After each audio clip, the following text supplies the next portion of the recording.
পৃথিবীর মধ্যে এমন কোনো গুনাহ নাই যেই গুনাহ ক্ষমাযোগ্য নয়।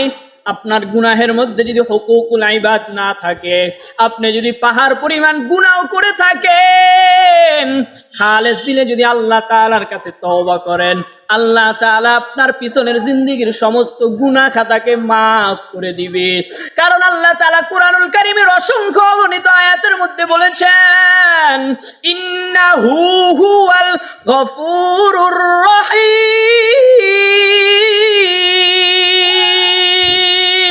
আমি আল্লাহ ক্ষমাশীল, আমি আল্লাহ দয়ালু। আল্লাহ তাআলার মতো ক্ষমাশীল এই পৃথিবীতে আর কেউ নাই, আল্লাহ তাআলার মতো দয়ালু এই পৃথিবীতে আর কেউ নাই। এই জন্য রে যুবক ভাই, জীবনে কত গুনাহ করেছো, তোমার ওই মাথাটা একবার নত কইরা চোখের পানি ফেলায় যদি আল্লাহ তাআলার কাছে তওবা করতে পারো, আল্লাহ তাআলা তোমার পিছনের জিন্দেগীর সমস্ত গুনাহ খাতাকে মাফ করে দিবে।